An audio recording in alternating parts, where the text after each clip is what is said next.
Биздин магистратта окууга кабыл болуп, анан 1,5 жашар кызыбыз бар, чоң кызыбыз. Анан ошого виза беришпейт Аравияга. Апасына беребиз, кызга бербейт. Эми кызды каяка калтырабыз? 2 жума апасы, магистратыбыз апасы менен Алматыда жаттык посольствонун жанында, кызга виза бербейт. Күндө барам, буга барам, билген тааныштар ортого салам, бияка чалам, башка кылам, WhatsApp деген жок, аябай нерсе. 2 жума эзилип кеттим, чындап эле. Эзилип кеттим. Анан университеттен чыгып келсем, өткөндө уланга көрсөтүп, ушердин тапкам деп, мына улан турат диякта камера тартып отурат. Мунун белери ошого турат ордундачы, болбосо ары бери жүгүрүп турат эле. Анан кетип атсам, ошол жерде жана немелер бар эле, кафе интернет дегендер. Чыксам, астынан бир кагаз тегерен өтүп кеттим деп, A4 кагаз, А4. Аттап өтүп кеттим. Шамалып аткан, учуруп кел, дагы астыма кел, дагы аттап өтүп кеттим. Анан дагы бир аттасам, бир машина турган экен, астын кайнегине жана кагаз учуп кетип, жабышып калды.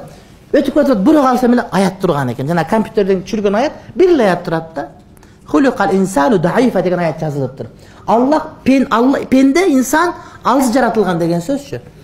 Көзүм түштү, карасам жанагы бут түшүптүр. Изи түшүп калганда тебел өтүп кеткен менга чейинчи. Бирок кагаз мага даярдалгандай да. Бирөө принтерден чыгарган, аят түшүргөн, Аллах алыс жаратылган деген. Анан кетип атып, кагаз жабышканда эмне кагаз деп минтип карап аттап кетип атсам эле, жана аят көзүм урунуп кетти. Өзүм мектепте ачки менен карайт элем, жакындырайт элем, бирок ошо өзүм окулду кадимкидей. Балким чоңойт окулду ушундай.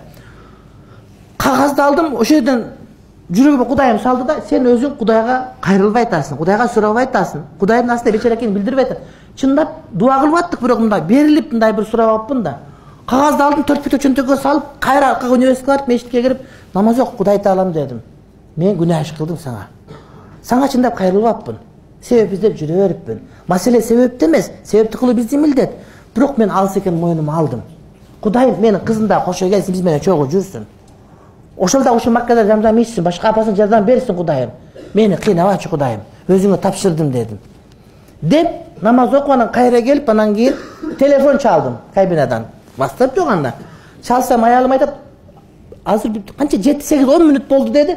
Посол чакырып, мен деп кызыңа дагы визаны берди деди. Өз көз менен көргөм ушуну. Анан да кантип Кудайга кызмат кылбай коесуң? Анан кантип кибирлик айтышың керек?